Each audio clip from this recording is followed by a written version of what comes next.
then there would be no objection to Israel. 10 lakh लाशें ये partition के हमें उठानी पड़ी है. आपकी नज़र में योर रिसर्च उसकी ग्रेटेस्ट रिस्पॉन्सिबिलिटी किसको दी जाती है? मुझे जो लोग कहते हैं जी, कोई कहता है जी नेहरू जी का एम्बिशन था, कोई कहता है जी कि अंग्रेज़ों की गलती थी, और कोई ये भी कहता है जी कि जिन्ना साहब की बिगड़ती हुई तबीयत. आपके ख्याल में क्या है?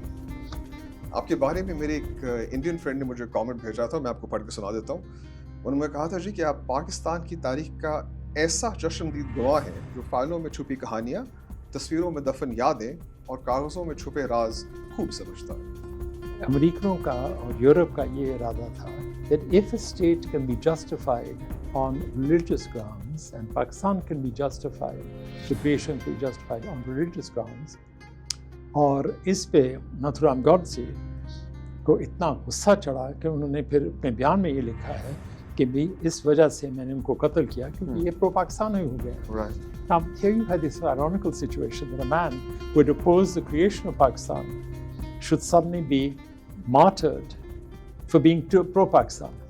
I admired Nehru because I thought he was a very educated person and he was for India the right person at the right time. Nehru received a pakaya India, that when the lines were drawn, they followed, Radcliffe followed, I'll come to this later as to whether it was Radcliffe or not, but they followed the lines of the rivers. Lahore, therefore, fell on the eastern side of the Ravi. Besharmi ye thi कि Nehru accepted it.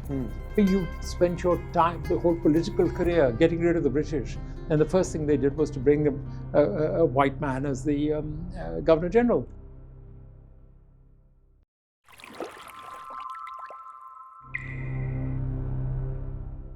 We are here with F.S. Aijazuddin Sahab, OBE, historian, researcher, author, top-level bureaucrat, top-level government businessman, top-level positions across multiple boards. Minister for Culture रह चुके हैं आप जी. जी बिल्कुल. National College of Arts के fellow हैं.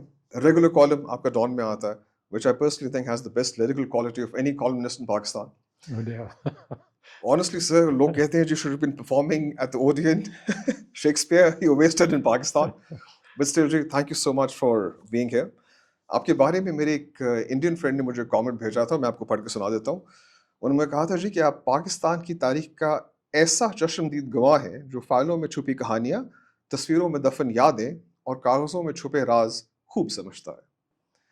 Sir, अब आप बता सकते हैं कि पाकिस्तान की कथा क्या है? फर्स्ट ऑफ ऑल उस्मान, मैं बहुत मशकूर हूँ कि आपने इज़्ज़त बख्शी, कि आपने दावत दी कि मैं आऊँ और आपसे मुखातिब हूँ और आपके ज़रिए ऑडियंस के साथ. असल बात है कि अब मैं इस उम्र पे आ गया हूँ जहाँ जो आगे जो नज़र आता है, माजी वो कम नज़र आता है, फ्यूचर कम नज़र आती है और पास ज़्यादा है. तो इससे एक फ़ायदा है कि आदमी को मौका मिलता है कि जो भी ज़माना गुज़र चुका है, जिसके अंदर मैं शामिल भी था और मैंने कई ऐसे वाक़यात देखे भी थे. फॉर एग्ज़ाम्पल, कायद-ए-आज़म का जो जनाजा था वो मैंने खुद देखा है. सितंबर 1948 का वाक़या है. तो एक ख़ास एहसास, ज़िम्मेदारी होती है कि ये जो चीज़ें हैं जो कि बहुत कम लोगों ने देखी होंगी, और मैं बच्चा था उस ज़माने में, जो मुझसे बड़े थे वो तो गुज़र चुके हैं. सो उनके लिए उनको मद्देनज़र रखकर और ये एक ज़िम्मेदारी मैंने संभाली है, और मुझे एहसास है, महसूस होता है कि आइंदा नस्लों को बताना चाहिए कि भाई उस कायद-ए-आज़म का जब इंतकाल हुआ तो ऐसा बड़ा जश्न भी नहीं था. मैं कहने का मकसद कि कोई ऐसी बड़ी चीज़ प्रोसेशन वगैरह नहीं थी जैसे हमारे अब मार्च 23 वगैरह पे परेड्स होती हैं. साहब, मैंने ज़िया का जनाजा देखा था, उस पे काफ़ी जश्न मना हुआ था. बिल्कुल, ये इसी वजह से मैं कह रहा हूँ कि उनकी बड़ी सादगी से हुआ था. कफन जा रहा था और it was on a gun carriage, और जो खींचने वाले थे वो घोड़े नहीं थे, वो उनकी नेवी के पर्सनल थे, यूनिफॉर्म में, सफ़ेद यूनिफॉर्म में, और वो उसको खींच कर ले जा रहे थे. तो मैं बच्चा था, हमारे वालिद साहब के पास एक फ्लैट था, पैराडाइज चैम्बर्स इनको कहते थे, पैराडाइज सिनेमा के सामने. तो पहली मंजिल या दूसरी मंजिल पर हम थे, तो वहाँ से एक ज़ाहिर है बड़ा अच्छा व्यू में था. اور وہ مجھے یاد ہے. پھر دوسرے دن میری والدہ نے کہا کہ چلیں جا کر فاتحہ پڑھیں. سو ہم پھر گئے جہاں قبرستان تھا, جہاں اس وقت وہ دفن, وہ بالکل کچا پہاڑی سی تھی. تو وہاں پھول بکھرے ہوئے تھے, اور میری والدہ نے اور میں نے پھر نماز فاتحہ ادا کیا. تو یہ چیزیں میرے ذہن میں ہیں, اور میرا خیال تھا کہ آئندہ نسلوں کو بھی بتا سکوں کہ بھئی لوگ ایسے تھے جن کو یہ احساس تھا کہ جیسے قائد اعظم کی زندگی تھی ویسے ہی ان کا انتقال ہوا, موت ہوئی ہے, کہ بالکل سادگی سے وہ دفنائے گئے. کچی قبر تھی. یہ جو کئی سال لگے اس عمارت کو کھڑا کرنے میں, اور یہ لٹکا رہا معاملہ کہ کسی کو انٹرسٹ ہی نہیں تھا Quaid Azam. It's a sad thing to say. پھر to his credit Yahya Khan sahib نے کہا کہ بھی ہوا کیا ہے کہ جی وہ اس وجہ سے رکا ہوا ہے. He said no, he's the founder of the nation, he has. تو میرے خیال ہے 1.5 سال میں انہوں نے پھر زور لگایا اور اس کو بنوایا. سو کئی لوگ یحییٰ خان کے متعلق مختلف باتیں کرتے ہیں. I'm sure they're true, but then equally یہ بھی ایک انہوں نے قوم کے لیے ایک قدم اٹھایا تھا. جو کریکٹ میں فرما وہ کہتے ہیں کہ write good deeds in stone and bad deeds on water. I think ایسا کوئی آئیڈیا ہے. Well, in Yahya Khan's case, all his bad deeds were written in print. Yes, they were. And all his good deeds were written on water. He was a remarkable man, but we'll come to him in future. So speaking of good deeds and bad deeds, let's talk about where Pakistan started, partition. انگریز World War II کے بعد بڑی جلدی بھاگا ہے یہاں سے, اور بھاگنے میں ایک کیوس کی کیفیت چھوڑ گئی جس کے ریزلٹلی آپ کو پتہ ہے جی 10 لاکھ انسان ختم ہو گئے. آپ کیسا دیکھتے ہیں اس کو؟ آپ نے اپنے ڈاکومنٹس میں کوئی ریسرچ میں کوئی چیز دیکھی which points towards that؟ جی عثمان, میں آپ نے سیکنڈ ورلڈ وار کی بات کی, میں اس سے پہلے چاہتا ہوں. I'd like to go back 40 years before that. ٹھیک ہے. And I'm talking now about 1905 onwards. G. Because at that time it had become clear to the British government that they could not necessarily hold on to the colonies. 1905 میں. From 1905 onwards, there were the Churchill reforms, etc. So there was a growing awareness that they could not remain permanently in India. Now, I'm going to contrast this with, for example, the Congo, the Belgian Congo, or the Spanish, which was of course a century earlier, جو Spanish colonies تھیں south امریکہ میں, وہ جو north افریقہ میں, South Africa, I'm talking about South America, South American colonies, ٹھیک ہے, کیونکہ اس پر تو چھا گئے تھے نا Spaniards, and except for Brazil, which was a Portuguese colony, the Spanish colonies were the property of the king. Just like the Congo, King Leopold. The Congo, Leopold, he owned as private property, and he could do whatever he wanted. Absolutely. بڑا ظلم ہوا تھا Congo پہ, اور ابھی تک اس کی ظلم کی داستان ہے اس کی. Well, but the British realized that by 1906 that they, well, there was a legal reason for this when you think about it. The British presence in India, اس وقت اگر آپ سوچیں تو انہوں نے مغل جو بادشاہ تھی اس کو تو برطرف کر دیا. ٹھیک جی.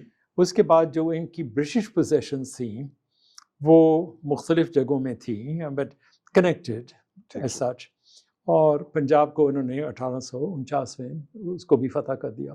سو the Punjab and many parts of India, if I may describe India as a generic term, were British possessions.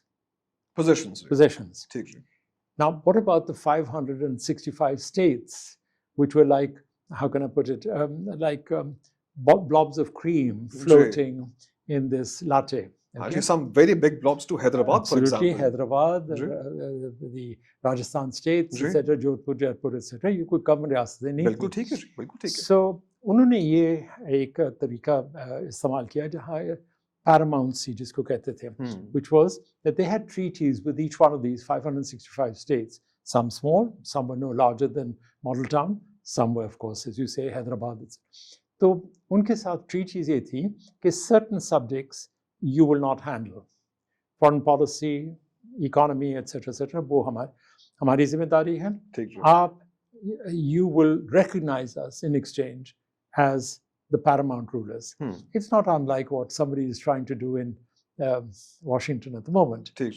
However, at that time, the arrangement was paramountcy, not ownership. So, unlike the Congo and South America, it was a different legal situation. This was precipitated, and in a sense, as one of the authors on that period has written, he said India had outgrown colonialism. India had outgrown colonialism. Because the pace at which education was taking place, the newer leaders who had emerged, they were political leaders. Qaid-e-Azam, Gandhi, Jinnah, Nehru, etc., etc. There was a whole host of a newer generation of Indians. So they were not the Sir Syed Muhammad Khans, who were concerned with education rather than political issues. So इसकी वजह से उनकी तरफ से जो था, इन्होंने 1900, certainly before 1939, there was an increasing awareness amongst the British government that they could not hold on to the colonies permanently. India was too large. Kenya was different. Tanganyika was in any case under the control of the Germans. But in places like Kenya, South Africa, etc., these were all colonies which they had to at some stage disinvest. जब America आए दूसरी जंग अजीम में, उनकी एक शर्त थी, being a democratic country, they felt that now these countries should be given democratic rights in the same way as America had demanded and obtained and fought for democratic independence, independent of the United Kingdom. Churchill wanted to keep the colonies. वो चाहते थे कि फकीर शकीर हमारे control में ही रहे. हाँ, बिल्कुल. उनके it was sentimental with him. He had been to India. Attlee hadn't.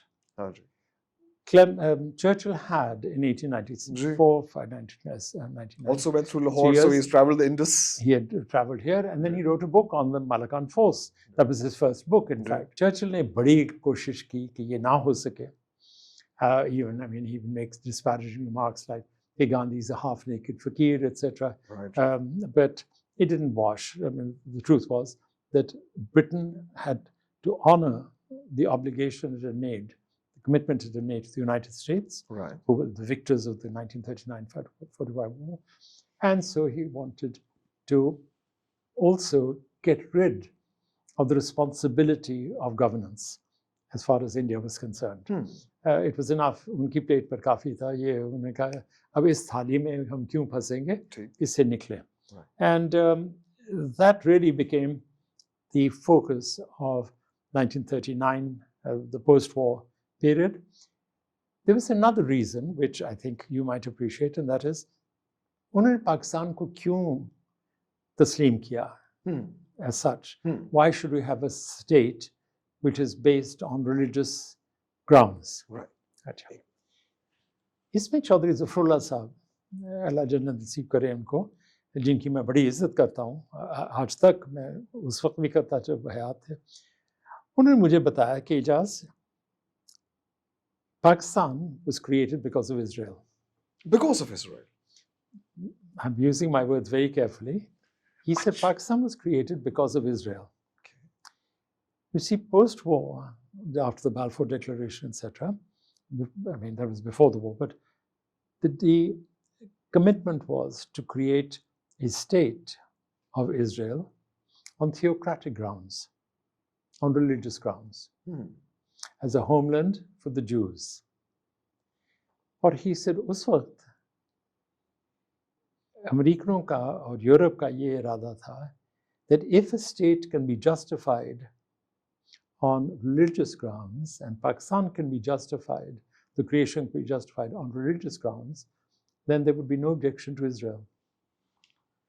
So the root cause of Pakistan in some... Partly is it was born of the West's desire कि अगर मक्खी खिलानी है ना तो अगर मक्खी ये इजरायली मक्खी हजम हो जाएगी तो बाकी पूरा जो छड्डा है वो हम कर सकते हैं. So in effect what they said was if the West and the world, the international community, will accept the concept of a state based on religion, Muslim Islam, therefore Pakistan, then we're not. You see, for example, there were other states. Indonesia was a Muslim state.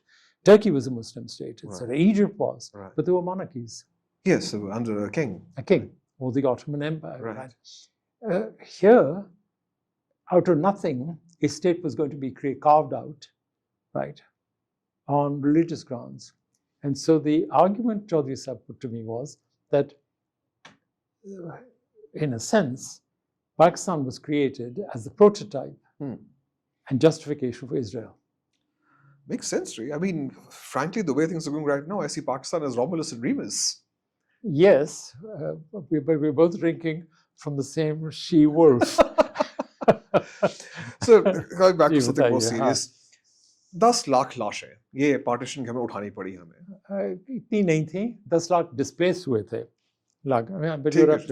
No, you're right. 10 lakh लाशें थी. देखिए जी, वो एक phone number है जी. मैं 10 लाख कह दूं, 2 लाख कह दूं, तो नंबर किसको पता ही नहीं किसी. Absolutely. 10 million were displaced. 10 million displaced, 1 million killed. बिल्कुल. ठीक है जी, 10 लाख लाशें जो हमने उठाई. आपकी नजर में, your research, उसकी greatest responsibility किसको दी जाती है? मुझे जो लोग कहते हैं जी, कोई कहता है जी नेहरू जी का ambition था, कोई कहता है जी कि अंग्रेजों की गलती थी, और कोई ये भी कहता है जी कि जिन्ना साहब की बिगड़ती हुई तबीयत. आपके ख्याल में क्या? मुख्तलिफ लोग थे और at different levels. Okay, let me go back to the first All India Congress conference, where Qaid-e-Azam suddenly finds that he, as the president of the Indian Congress, is being replaced by Gandhi. He was being elbowed out. And he was being eased out. And when, during that conference, everyone kept saying Mahatma Gandhi, and he said, no, Mr. Mohandas Gandhi, there was an uproar. Now, he was factually correct. But then the Hindus wanted a symbol of what was later to be Hindutva, and he was the most convenient political symbol, Gandhi. But wasn't Gandhi Ji killed by... that is later. Oh, well, that's later. I'll come to it. So the first is that we have Mahatma Gandhi as a young lawyer coming back from South Africa, and whose ambitions were less political than they were subversive. Interesting. How do you say that? Subversive of the British order, in which he found himself in South Africa and subsequently in England, in Pakistan, in India. He found himself as part of the lower orders. He was not the elite as he had hoped when he went, for example, when he moved to South Africa. And there's this famous story, as you know, of him sitting in a train in a compartment where the others were whites. And he is then forcibly ejected from this. He was chucked out and thrown on the platform. So he, this irked him.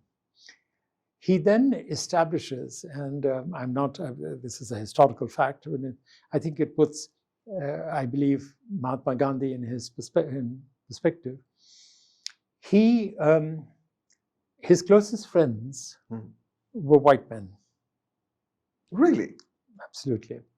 So he invited this particular Englishman to stay in the ashram that he had established in South Africa. And at one point, he fights with Kasturba, his wife, because each one was supposed to clean the latrine. And when it was this particular man's turn, Gandhi insisted that Kasturba does it. Oh, okay. She got very offended at this because she felt it was, in a sense, losing caste because she was being asked, it was bad enough that she had to clean her own latrine and her husband's, but that to do it for a white man? So she got very angry with Gandhi and refused. He hit her. It's in his autobiography, and he hit her. Okay. And she got very emotional about this, naturally. Right. तो फिर उन्होंने कहा कि आपको शर्म नहीं आती कि आप अपनी बीवी से गैर मर्द की ऐसे उनका जो है बैतुल खला को साफ कर पाए. Right. Gandhi was unabashed by this. Anyway, the point I'm making is that he had a soft corner for the whites because he felt that they were, in many ways, superior to him. He was trying to live up to their expectation, whether it went in his dress or whether it was in his practice as a lawyer, whatever. Right. But there's no denying the fact that he had a kind of epiphany. One was, of course, when he was happened to be with his wife, right, enjoying conjugal bliss, and his father was dying. Right. And he then, by the time he had finished and went over to the father's bedroom, the old man had died. So that rankled in him all his life, all his life. So the celibacy and all that came from that sense of guilt as such. Very interesting. When Gandhi Ji, and I'm calling him Gandhi Ji, when he was in India, and he then saw this political opportunity to make a name for himself, he adopted and became the president of, he was elected, and he was given this accolade of Mahatma. And this continued for many years. As you know, he was, as Jinnah Sahab said, he was not even a member of Congress, but yet he was able to influence the decisions that Nehru took, or Rajendra Prasad or Raja Gopalachari, etc. made. So that irked Jinnah Sahab, because he felt that here's a man who has authority but without responsibility. Right. And it went against his juridical principles, right? And so he tried never to take Gandhi too seriously, but he had to because it was the opposing party. So Jinnah Sahab always remained suspicious of Gandhi's motives. Right. And as you rightly point out, Gandhi having, for example, been part of when he went on a fast in Calcutta during the riots there with Suravardi, and then he was prevailed upon to break his fast, provided there was peace in Calcutta. So later,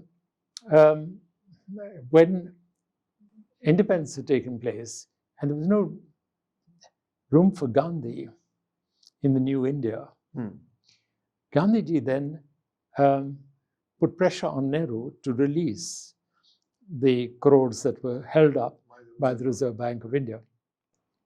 और इस पे नाथुराम गॉडसे को इतना गुस्सा चढ़ा कि उन्होंने फिर अपने बयान में ये लिखा है कि भी इस वजह से मैंने उनको कत्ल किया क्योंकि ये प्रो पाकिस्तान ही हो गए. Right.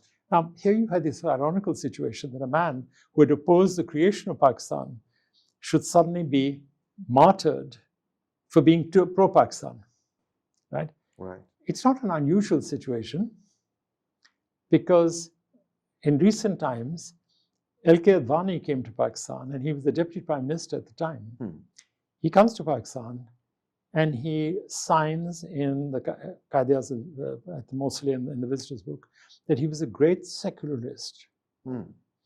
उस पर जब ये वापस गए तो इनको बीजेपी से बरतरफ कर दिया गया, निकाल दिया गया. अच्छा, जसवंत सिंह ने कायद-ए-आज़म पर किताब लिखी, 700 सफ़े की है, और शुरू जो होती है तो उसके उन्वान में वो बड़ी शकीली नज़र से शक से देखते हैं कायद. And by the end, he is almost in admiration of the man. Right. And that cost him his job. Yes, and it cost him his membership with the BJP. Sure. So what I'm trying to say is that their reaction, whether it was not Nathuram Godse or subsequent ones, it was volatile and violent. Okay. Now I asked Chaurdhry Zafarullah, again to quote him, because I found him fascinating. He was a witness to history. तो मैंने उनसे पूछा कि जी, was Gandhi the Mahatma, the saint that his followers would have us believe, or was he just a very sharp political charlatan? Right. तो चौधरी साहब ने सांस लिया और कहा, well, and then कोई मेरा ख्याल है 25 मिनट के लिए उन्होंने गांधी के मुतल्लिक गुफ्तगू की, मगर उनकी हर नुक्स की भी, खूबियों की भी वगैरह, लेकिन जब तोला गया जाए तो नुक्स ज़्यादा थे और खूबियाँ चौधरी साहब की नज़रों में ज़्यादा थी. Do you remember any quotes from him that he said about Gandhi Ji? He agreed with the idea that he was a charlatan, that he was a person who could not be trusted, etc. आखिर में, just to amuse you and the viewers, आखिर में चौधरी एजाज अहमद उनके साथ होते थे, तो उन्होंने कहा, चौधरी साहब टाइम क्यों है? तो चौधरी साहब ने अपनी घड़ी की कहा कि जी चौधरी साहब 10:30 बज गए. और चौधरी साहब ने कहा, way past my bedtime, but I can't leave with the taste of Gandhi in my mouth. So can we talk about something else before I go? अब मैंने ये इस वजह से जिक्र किया है कि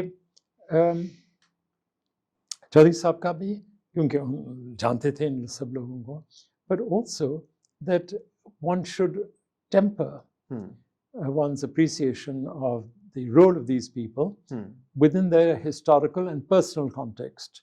So it's not just enough to take him as being the father of India or whatever. It's much more important to be able to see him as a rounded individual. And now I come to Nehru. Nehru is the other person who, of course, had a serious responsibility for in the talks, in the machination that preceded the creation of Pakistan. Nehru had been to jail. Qaid-e-Azam hadn't. Nehru, while he was in jail, had written in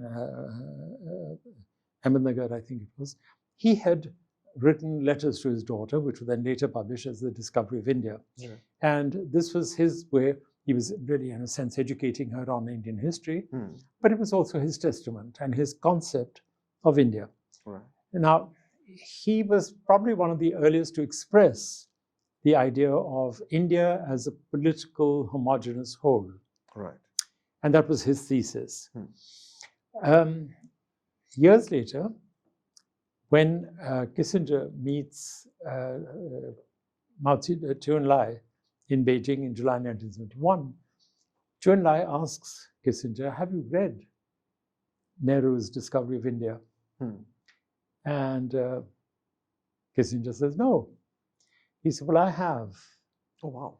And Nehru's thesis is of a large, integrated, homogeneous India, which means up to the Himalayas, up to the Khyber Pass, and up to the Bay of Bengal, and south down to Kumari, Cape Comorin.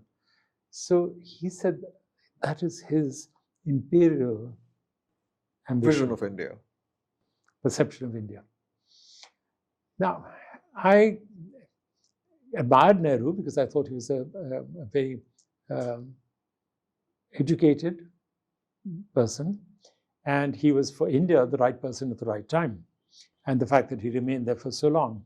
It is not accidental, and I think it was quite deliberate on his part, that he chose the name India, not Hindustan, because he didn't want to have a situation where Musliman Pakistan mein the or Hindu Hindustan mein the. Right. He emphasized the secular part of it. Right. वो ठीक था अपनी जगह पे, लेकिन मेरी नज़रों में उनने एक ज़रा ज़्यादती की थी.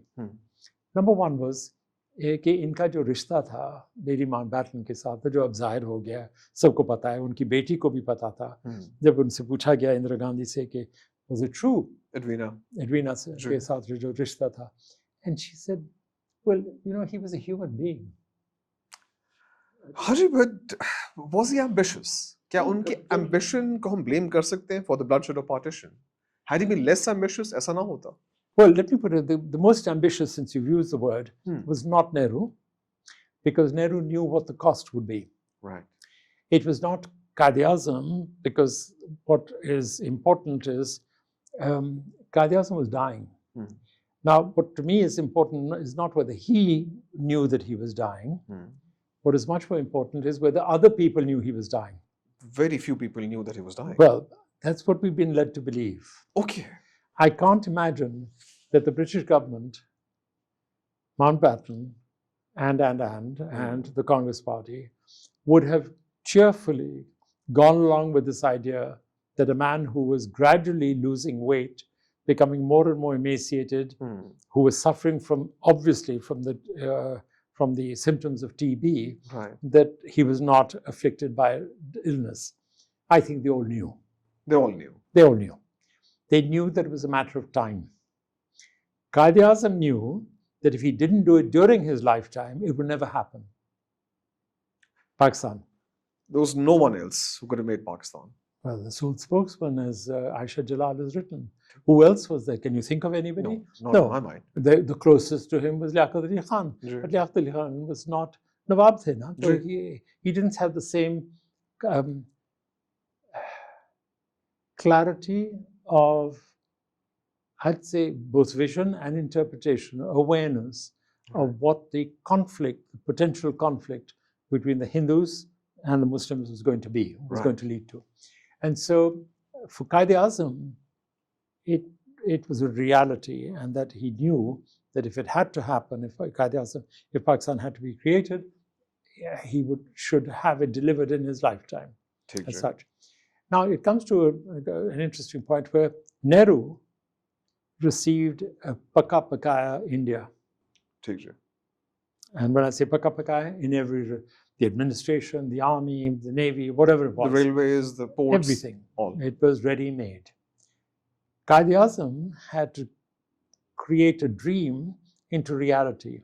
He had a stillborn child. It wasn't stillborn, but he just had to make sure that that child in time was not, it's rather like, how can I put it, a giraffe giving birth to a baby or an elephant in the wild.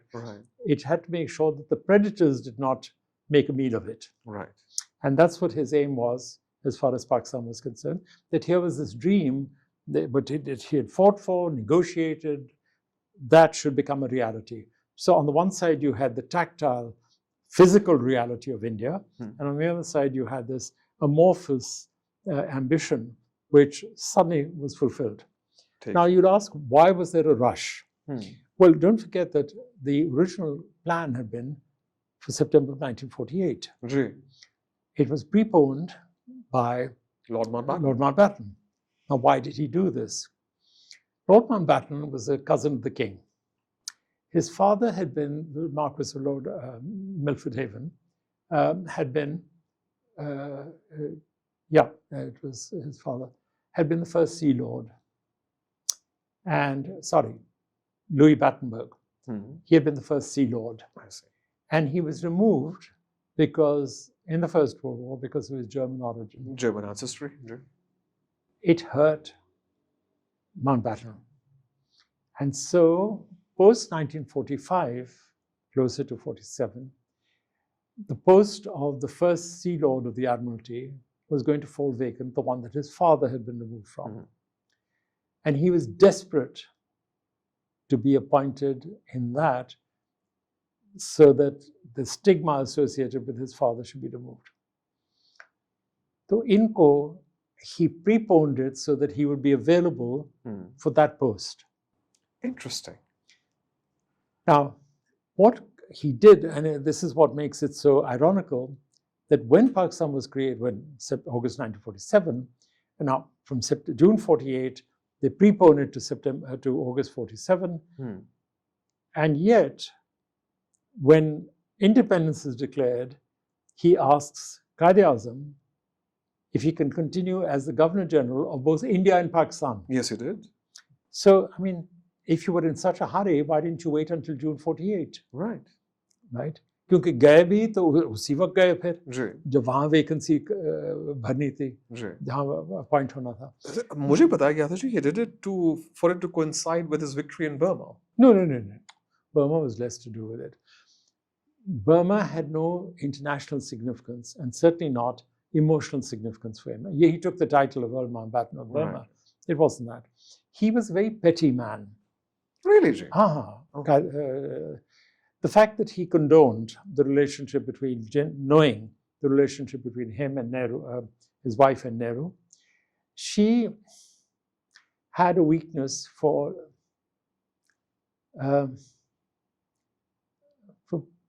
men of a darker color. And now, I'm not making this up, it's a known fact. She had a rip-roaring affair after she had spent 6 months in Harlem, in New York, with a friend of hers. She then had an affair with a man called Paul Robeson, who was performing in London in a thing called Showboat. And in that, there was a very famous song of Old Man River, etc. Paul Robeson and she had a tempestuous affair. Oh my God. I mean, it's a fact. I mean, that's all part of the history books. Yeah, I'm saying it. Yeah. She had a tempestuous affair with him. When the Daily Mail published a reference to a member of the royal family who was having an affair with a black entertainer, so you can imagine the effect it had. Queen Mary and King George were still alive. So they called her and him, cousin, and suggested, because don't forget, she was the granddaughter of Sir Edwin Castle. Edwin Castle, who was a Jewish millionaire and who was a great friend of Edward VII, George V's father. So they called this young singular heiress who had married Mountbatten because she wanted the title, he wanted the money. And so they called them and said, you better get your act together and refute these rumors. So then she appeared in court and committed perjury by saying that she had never met Paul Robeson and she had not known him, and this is all fictitious, etc. And she won the case. But the stigma was attached to her, and everybody knew it. So what I'm saying is that Nehru was just one out of a number of affairs that she'd had over a lifetime. It was a habit that she had. So with Nehru, Mountbatten had no qualms about this. He was quite happy with, or seemed to be quite content with this, provided he got what he wanted. And Nehru saw the advantage because it gave him private access to Mountbatten. So when it came to the Radcliffe Award, Mountbatten shared it with Nehru. Before it was given. Because that's how the Gurdaspur, the line was drawn. Now, to give you an example of how arbitrary it was, that when the lines were drawn, they followed, Radcliffe followed, I'll come to this later as to whether it was Radcliffe or not, but they followed the lines of the rivers. Lahore, therefore, fell on the eastern side of the Ravi. Interesting. And so the line that was drawn by Radcliffe went through Shadra. Okay? At which one of his staff said to him, that you'll be giving away the only major city that they have. Karachi is a port, all right, and had not developed into the metropolis it is today. So you're giving it away. You're giving it to India. So then the line was drawn at Vaga. That's how Vaga border, but the price we paid was Gurdaspur then went to Gurdaspur, Firozpur, Amritsar. There were certain Muslims a majority. Majority, but they were there because the Sikh element, etc. Of course. But Mountbatten was the one, I think, who is the evil genius in all this. So when you ask who's finally responsible, I think in the last resort, it was Mountbatten who should bear responsibility for this, because he did what I regard as reprehensible. कि जब आपने independence दे दी, जब आपने देखा कि क़यामत आ चुकी है इन लोगों पर, जैसे आपने कहा 10 लाख लोग मर चुके हैं और फिर 10 million were displaced, which was the biggest exodus exodus in human history since the Israelites left Egypt. Biggest exodus is the Exodus. Since that time. And here was this man who just was concerned with his own personal ambition, and then he proposes to Nehru that he remains as the Governor General. बेशर्मी ये थी कि Nehru accepted it. But you spent your time, the whole political career, getting rid of the British. And the first thing they did was to bring a white man as the Governor General. Governor General is the direct representative of the Crown itself. Of the Crown. So why? So Qaid-e-Azam, rightly, he said no. So if there had been a serious intention on Mountbatten's part, then he could have waited till June 1948. And number two is that he could have been the arbitrator, if you like, between India and Pakistan, which he didn't. He chose not to. He became the Governor General of India. And so I think that compromised whatever claims he might have had for independence. सभी आपने बात की Radcliffe साहब की. जी जी. Answer आपको तो पता होगा, आर्काइव्स में लिखा हुआ है Radcliffe साहब को 4-5 दिन पहले आए थे, वैसे उनको फाइलें देखी और फिर चले गए, दोबारा कभी इंडिया नहीं आए. उन्होंने कभी इस बात का जिक्र नहीं किया कि उन्हें कैसे पार्टीशन की, कोई सवाल जवाब नहीं दिए. Does he not take the blame for what happened? जो उन्होंने arbitrarily lines draw की, क्या कहते हैं आप इस बारे में? आपकी documents क्या कही? Well, there were two things to this. Number one has to remember there were only two, जब ये बात करते हैं ना partition of India, India was never partitioned. For the reasons I've given you, you had the British India, you had 565 states, and in 1947, each one of them was then asked to opt for either one or the other. And of course, you had the problems with Junagadh, you had the problem with Hyderabad, and Jammu and Kashmir is the most lasting. तो ये उस वक्त से में ये एक मसला चल रहा था कि जी गोया वो किसके साथ जुड़ेंगे. And it became clear that wherever there was geographical contiguity, then the states preferred, not just on religious grounds, but on those grounds to be part of whichever mass it happened to be. So Khairpur didn't opt for India, Swat didn't, etc. So the point I'm making is that there were only two states that were actually partitioned. One was the Punjab and one was Bengal. None of the southern states were, Travancore wasn't, Mysore wasn't, etc. That's a different aspect. Now the question, जैसे आपने अभी सवाल पूछा कि Radcliffe को, he's a lawyer. He was not a geologist. He was not a person who was familiar with India. He came with a specific mandate. And I suppose it's facile today to say that had I been Radcliffe, I would have avoided such an onerous and potentially hazardous very hazardous task. But he did. He accepted it. He came, and possibly because Nehru wanted somebody who was completely beyond reproach and who was completely detached from whatever the turmoil taking place in India. उनको दावत दी गई. वो यहाँ आकर मेरा ख्याल है क्या 45 दिन रहे या 3 महीने 4-5 हफ्ते ही रहे थे. During it, you must also remember, I don't know whether many people know this, उनको डायरिया हो गया था. Oh my God. So he spent as much time between in the bathroom as he did poring over the maps. He got the Delhi belly. Except that we got the Delhi belly, India got Delhi, and we got the rest. Anyway, the reason I say this is not to be flippant, but because, and this is where you asked an earlier question about the archives, etc. There's a book by a man called Sarila.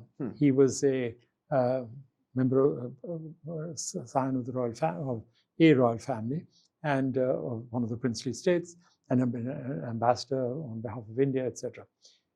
He, while he was in his retirement, had researched at the India Office Library and various other records, the government records, etc., and also amongst the American records. वहाँ Library of Congress वगैरह के उनको मिला एक नक्शा जो कि Wavell ने बनाया था और नेहरू माउंटबैटन इस नक्शे को लेकर जब वो इस्तकबाल करता है वेवल का तो उनको ये नक्शा देता है और कहता है you might like to use this as a prototype. Oh dear. Which implies that it was a foregone conclusion. The division and partition of these two states had already been decided. It had already been done by people who thought they knew what the geography of the area was, which he didn't. And so I suspect Radcliffe was probably only too happy to have a ready-made solution placed before him. Mountbatten was happy because he could then pressure Radcliffe to make rubber stamp the whole operation and say, done.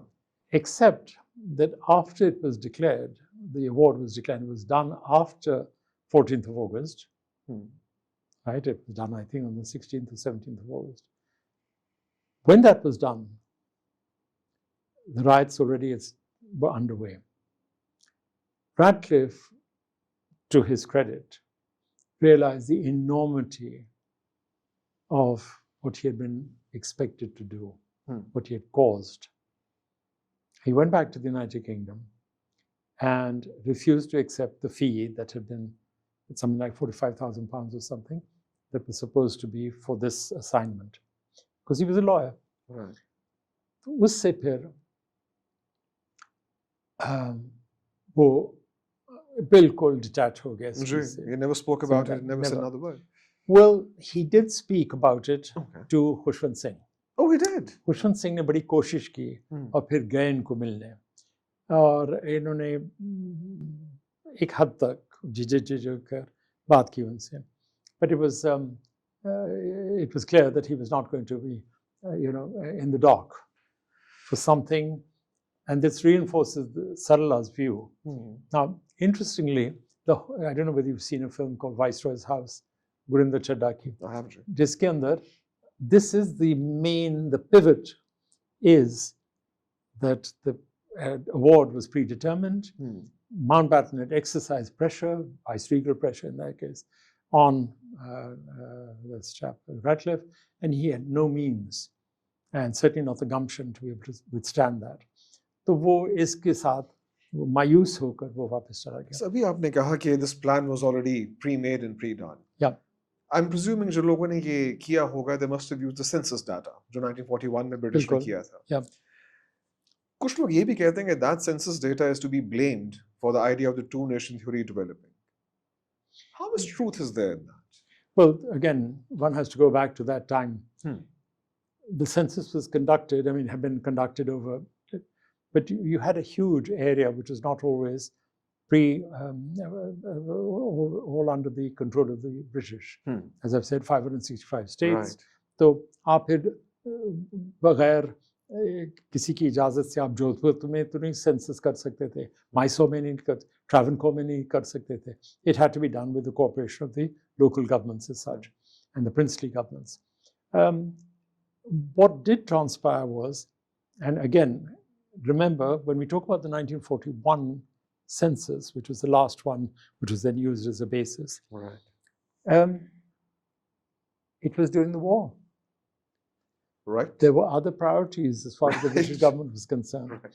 And I come across a rather interesting quotation that there's a man called Michael Mann, and he called the census exercise of 41 more telling of the administrative needs of the British than the social reality of the people of British India. So here you have a situation where the British government wanted to know who they were ruling, right, the numbers that they were ruling. Right.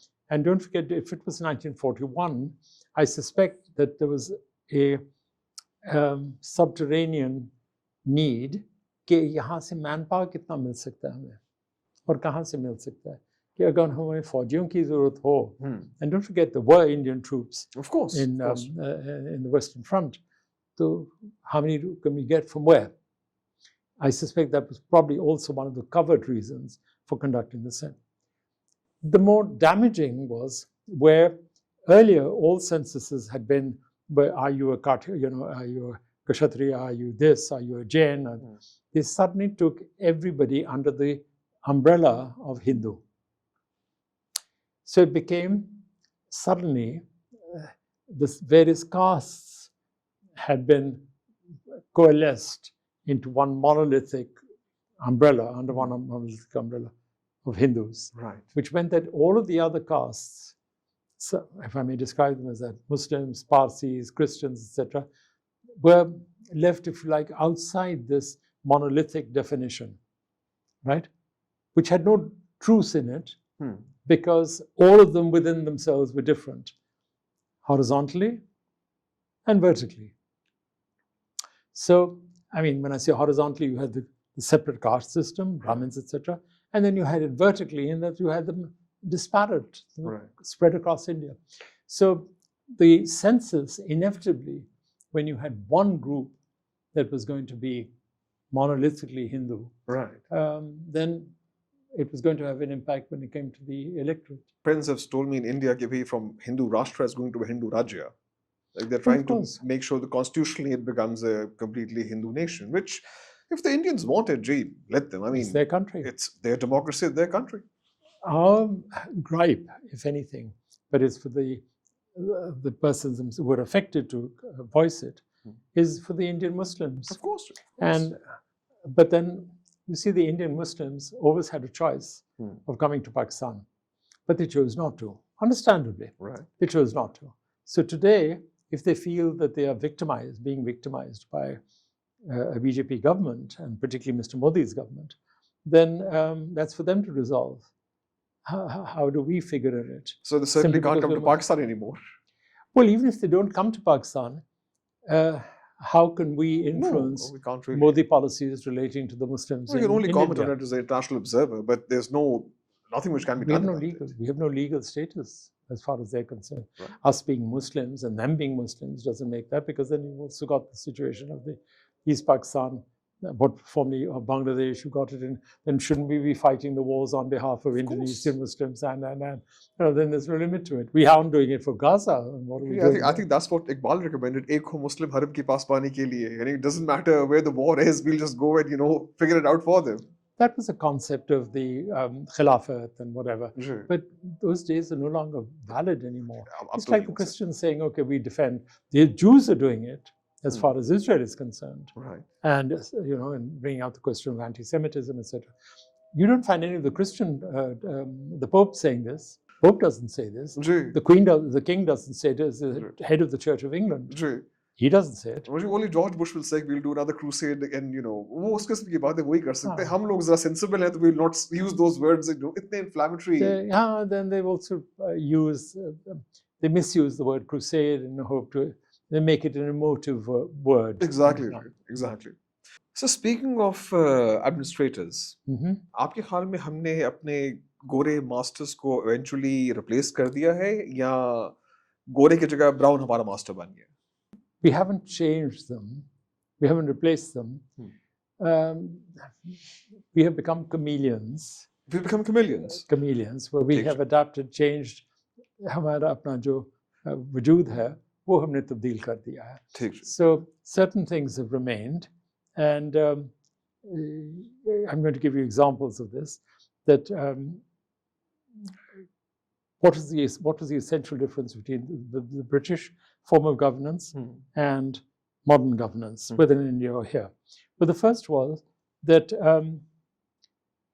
the British governance of India was to obey Whitehall. Obey Whitehall. Okay, to serve the interests of Whitehall in India. It's as simple as that. They were here as executants of an imperial policy. Today, and I'm sticking my neck out, both in India and in Pakistan, I'm sure also in Bangladesh, but the modern bureaucrat is required to serve whichever government is in power. So he doesn't represent the state. He represents the government who's in power. Okay? Now, I say so with the element of seriousness because I've had the privilege of teaching at the National School of Public Policy. I was on the board, and I was the director of international relations. Perversely, perhaps, conversely, take it whichever way you want. I was, being a chartered accountant, was then invited by them to teach international relations to bureaucrats, including foreign service individuals, participants. So I had this anomalous situation where I, an accountant, was teaching international, but that was because I'd written a book on Kissinger's secret visit to China and American foreign policy during Nixon's period. Be that as it may, during my time with them, I was then responsible for developing the curricula for the Common Training Program, which is where they start. And then as they move into their respective services, then they come together for the mid-career management, which is at the middle level, 15 years. And then come in at the senior management level, which is 20 years of service. And then before they're promoted into grade 18, 19 and 20, 21, they come in at the national management level. So I had a familiarity, certainly for those 3.5 years that I was there, with the both the method of training as well as the psychology of the bureaucrats. Perhaps I hope I'm not being unfair to them, because I've been there repeatedly over a number of years, and I'm talking about, I was there between 2006 and 8, so it's about 18 years now. At the end of it, I was asked by the then rector, who was General Javed Hassan of Kargil fame. He said, Ijaz, you've come from the outside, you've seen the bureaucracy, etc. How would you assess them? I said in 2 words, General, today's bureaucracy, civil servant, is institutionalized inertia. Institutionalized inertia? Inertia. They don't want to take a decision because they're afraid of the consequences of taking a decision. And also, they are not really interested. They have no specific objectives because they have such a, how could I put it, they have such a lack of confidence. I'm surprised, sir. A civil servant who's afraid of consequences? Oh, yeah. The consequences of civil servant decisions are borne by the politicians. Not by politicians, but by the public. But you see, if a civil servant makes a wrong decision, the politician will get fired in next elections. No, the civil servant will stay there. Name one decision which was taken by a politician, by a civil servant, that caused the dismissal of a politician or minister. Well, certainly Bhutto. Well, Bhutto was not. His dismissal and execution was all done by civil servant. I mean, one of our generals was the main cause of it. Yes, but I mean, go back a little. I'm putting aside the trial of Mr. Bhutto because that was rigged. There was no. Of course, judicial murder. No, it wasn't that.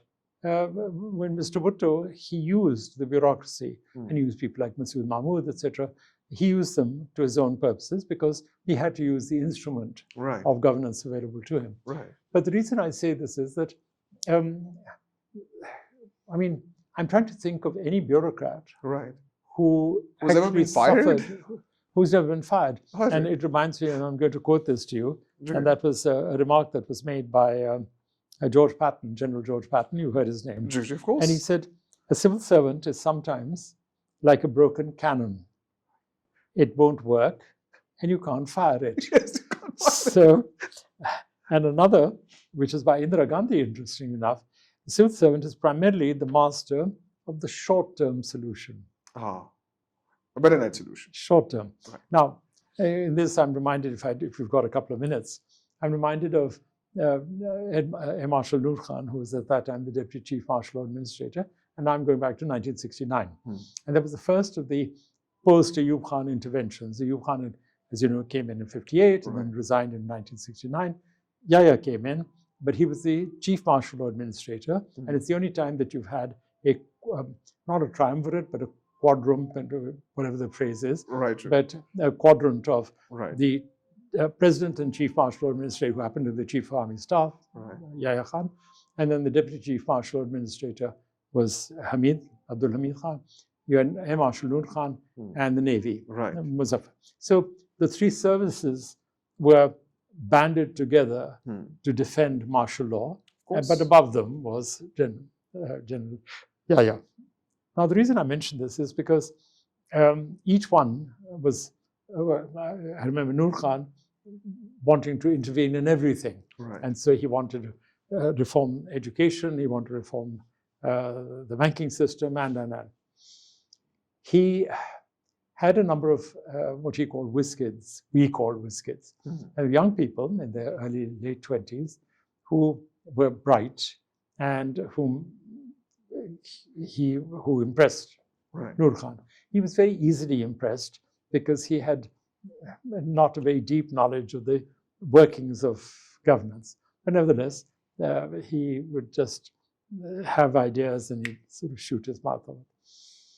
He went with, and I'm going to name him, Ahsan Rashid, who was a chartered accountant like me, and he was sat for the same exams that I had. So he was not older or younger than I was. He was the same age. But he had stood first in the institute. I had stood 33rd. So, there was a kind of, how can I put it, not competitiveness, but a commonality between our careers. Ahsan was his blue-eyed boy. So they go to meet Kamrul Islam Sahab, who at that time was the deputy chairman of the Planning Commission and in probably the most senior of the bureaucrat positions that he could have enjoyed. And Nur Khan, with typical chutzpah, said, I want a plan for Pakistan, an economic plan for Pakistan. So Kamrul Islam Sahab, ever the Mandarin, said to him, do you want a long-term plan or a short-term plan? To which Nur Khan replied rather testily, well, what's the difference? To which, very calmly, Kamrul Islam said, well, it depends how long you intend to stay in power. True. Very true. Here, when we talk about, and I mentioned this apropos to responsibility of the bureaucracy, etc., the days are gone when a person could say no to either a minister or to a person in uniform. Okay? Because today we have a duality of responsibility, of authority. And so would any bureaucrat today, so it comes back to the point of institutionalized inertia. You prefer not to do anything because you can't be condemned for doing nothing. You can't be condemned for doing nothing, no. But you can be condemned if you do something. Well, obviously, because whoever comes in will... तो जी हमने तो सुना था जी हरकत में बरकत है, action should be the motion, activity, buzz, साकत रहना मौत है. Is that simply gone? Is bureaucracy simply bogged down by its own inertia? Oh yeah, because when you think about it, does the bureaucracy, they're more afraid of their postings, their transfers, and now they've reached the stage of self-indulgence, where you can have, and I'm not just going to give you specific examples, a person can be from the Punjab government, a federal civil servant, he's a CSP, being in the Punjab government, resident in Lahore, and be appointed to a governorship of the state bank, and should retain his house in GOR here, and also for the period of his tenure, which is 5 years, he should have a house in Karachi, not surrender the one here. It's unthinkable. I mean, I remember a gentleman, you don't know him, Shaukat Advani Sahab, who was the younger brother, I think, he was the younger brother of the cousin of Ayub Advani Sahab, who that was Ayub Khan's Minister of Interior. Shaukat Advani Sahab was an extremely, extremely intelligent, hardworking, principled bureaucrat. And I remember him attending a meeting. It was one of my first, I was in the National Fertilizer Corporation, and he was in the Ministry of Production. He'd just been appointed as the secretary. And I remember sitting, watching him, and he was noting everything that was being said. Now, I came away and I told Babar Ali Sahab, who's the chairman, I said, Advani Sahab is a sort of quintessential bureaucrat because he's taking minutes of everything. And Babar Sahab put me in my place by saying, no, it's not that. His daughter was murdered by the Bukti boy, Akbar Khan's son, in Faleti Hotel. And it so disturbed the father, who at that time was Chief Secretary, before was Chief Secretary Balochistan, that he's lost his memory. And so he has to note down everything that is being said so that he can recall it afterwards. And, I felt so humbled at this because there I was with my bureaucratic arrogance thinking, the guy can't remember anything. And it was not that. It was this very traumatic impact that had occurred. Now, the reason I'm saying all this to you is because he had a house on, what is it called? The main road in Iqbal Avenue, isn't it? The one on between Islamabad, between the Margala Hills. So it used to be Margala Road, but now it's Iqbal. He had a house there. And I know this because I went to see him and I used to have meetings with him there. And now that house could have earned him 3 to 4 lakhs of rupees rent a month. But the rule was that a bureaucrat who has a house in Islamabad must live in that house. He will not be entitled to have government accommodation, nor put it on rent. And so at the cost of 3 to 4 lakhs of rupees at that time, and I'm talking about the 1970s, when he could have given it to any embassy or whatever, he lived in that house at great personal cost, but never once complained or griped about it. So what I'm saying is that those kind of principles which were fundamental to his life. So those civil servants are few and far between. I mean, they are heroes because those civil servants sacrificed their lives to Pakistan. Absolutely. Dedication, commitment, and working for very little reward. Absolutely. So somebody else who was committed to this region, and my final question for the day is, of course, about Maharaja Ranjit Singh Sahab.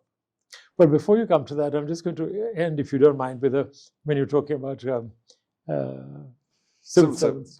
Have you seen Yes Minister? Yes, I have. Okay. Now, Yes Minister was not a figment of the imagination of these people, the screenwriters. They were, in fact, actual incidents, and they relied upon molds in James Callaghan's government and then later Mrs. Thatcher's government. And so whatever you see there, including one particular incident, which was called in an episode called The Moral Dimension, in which this British team goes to a fictitious country called Qumran, which is the representation of some Middle Eastern country. No, Pakistan. It's Pakistan. And how the leader of this delegation, who happened to be the Prime Minister, James Callaghan, and his subordinate, how they smuggle in drinks because it was dry. Qumran is a dry country, and you have to set up a communication center where they will get these drinks. So that particular episode, for example, was entirely based on that particular visit by James Callaghan and Donahue, who was his assistant, to Islamabad. It really happened? Oh, wow. And so they just simply took that incident and converted it into a very amusing episode. Very amusing. The point I'm making is that in Yes Minister, it was something that Mrs. Thatcher used to watch diligently and in fact appeared in it once because she thought it was so accurate. And there's one interesting, and I'll just conclude with this, where a person is walking down Whitehall, he's a stranger, and he stops an Englishman with a bowler hat and an umbrella, etc. And he says, "Excuse me, can you tell me on which side is the Foreign Office?" To which the Englishman looks very startled, and he said, "Well, I hope on ours." Yes. So here we have, with the bureaucracy, you hope it's on your side, or it's on the side of the country, not their own side. Sometimes I feel like the bureaucracy is working against us. Well, there you are. There you are. Thank you so much, sir. You've been very kind. I really appreciate the time you gave us, sir. Thank you so much. Thank you so much. My pleasure.